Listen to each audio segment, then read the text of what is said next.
ছোট্ট এক দুরন্ত বালকের প্রথম মুগ্ধতা ছিল কলের গানে শচীন দেববর্মনের গান।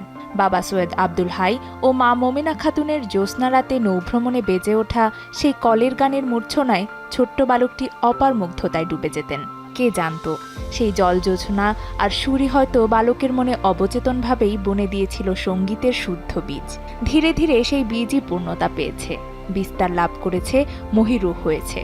বাংলা গানের সেই মহিরুহের নাম জীবন্ত কিংবদন্তি সঙ্গীতশিল্পী সৈয়দ আব্দুল হাদী। পৈতৃক নিবাস ব্রাহ্মণবাড়িয়ার কসবায় হলেও সৈয়দ আব্দুল হাদীর জন্ম ১৯৪০ সালের ১ জুলাই নানার বাড়ি আগরতলায়। তার বাবা সৈয়দ আব্দুল হাই তখন কলকাতায় চাকুরি করতেন। সেখান থেকে তিনি বাবা মায়ের সাথে তৎকালীন পূর্ব পাকিস্তানের সিলেটে বাবার চাকুরির সুবাদে চলে আসেন। তার প্রথম স্কুল ছিল উমাকান্ত একাডেমি। সৈয়দ আব্দুল হাদী কিছুদিন সেখানে সিলেটে পড়াশোনা করেন। সিলেট থেকে তিনি আবার ব্রাহ্মণবাড়িয়ায় ফিরে যান এবং সেখানে অন্নদা সরকারি স্কুলে পড়াশোনা করেন। এই স্কুল থেকেই ১৯৫৬ সালে তিনি ম্যাট্রিক পাশ করেন।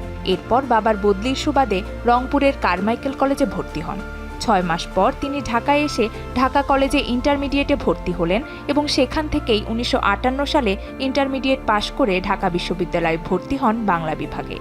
শৈশব থেকেই শিক্ষক হতে যাওয়া সৈয়দ আব্দুল হাদী পড়াশোনা শেষ করে জগন্নাথ কলেজে শিক্ষক হিসেবে যোগ দিয়ে তিনি তার পেশাজীবন শুরু করেন।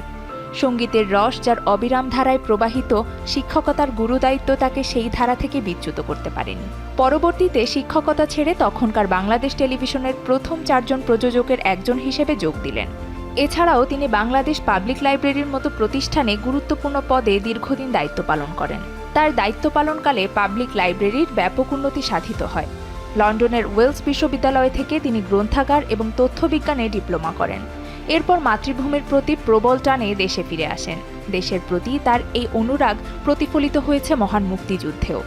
সমস্ত শিল্পীদের নিয়ে তিনিও অসহযোগ আন্দোলনের নেতৃত্ব দেন এবং বিক্ষুব্ধ শিল্পী সমাজ নামে একটি সংগঠন গড়ে তোলেন এবং তিনি ছিলেন তার সাধারণ সম্পাদক, যার মাধ্যমে সারা দেশে বিভিন্ন অনুষ্ঠানের মাধ্যমে জনগণকে সংগ্রামী চেতনায় উদ্বুদ্ধ করা হয়।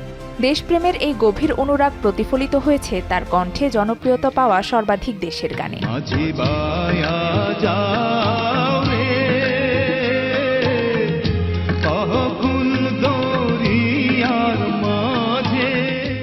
মুক্তিযুদ্ধের প্রাক্কালে দেশের সার্বিক পরিস্থিতি অনুকূলে না থাকায় শহীদ আলতাফ মাহমুদকে সাথে নিয়ে সৈয়দ আব্দুল হাদী তার বাসাতেই গভীর রাতে স্বাধীন বাংলা বেতার কেন্দ্রের জন্য বেশ কিছু গান তৈরি করেন, যার কিছুদিন পরেই শহীদ আলতাফ মাহমুদ ধৃত হন। ১৯৫৮ সালে ঢাকা বিশ্ববিদ্যালয়ে অধ্যয়নরত অবস্থায় সেখানকার একটি অনুষ্ঠানে বিখ্যাত শিল্পী তালাত মাহমুদকে আমন্ত্রণ জানানো হয়।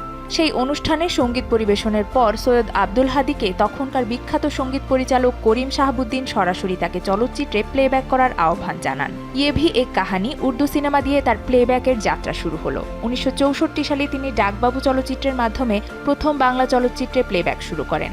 সেই থেকে তাকে আর পেছনে ফিরে তাকাতে হয়নি। চলচ্চিত্রের গানে এগিয়ে চলেছেন আপন মহিমায়। সেই থেকে গেয়েছেন অগণিত চলচ্চিত্রে। শ্রোতাপ্রিয়তা পেয়েছে তার কণ্ঠে অজস্র গান, যা আজও সমানভাবে জনপ্রিয়।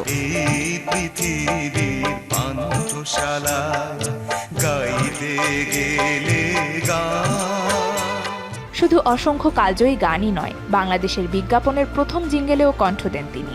মাত্র ২৪ বছর বয়সে গানের মাধ্যমে পরিচয় ঘটা তখনকার ইডেন পড়ুয়া ফখরুন নাহারের সাথে তিনি বিবাহ বন্ধনে আবদ্ধ হন। কর্মজীবনে একজন সৈয়দ আব্দুল হাদী যতটা সফল, ব্যক্তিজীবনে একজন বাবা হিসেবেও তিনি তার চেয়ে বেশি সফল। এই দম্পতির ৩ কন্যা অরূপা, তনিমা ও লাবণী স্ব ক্ষেত্রে একজন ডাক্তার, একজন আইনজীবী ও একজন যুক্তরাষ্ট্রের একটি বিশ্ববিদ্যালয়ের শিক্ষক হিসেবে আপন যোগ্যতায় প্রতিষ্ঠিত। ২০০৯ সালে দুরারোগ্য ব্যাধিতে আক্রান্ত হয়ে তিনি তার প্রাণপ্রিয় স্ত্রীকে হারান।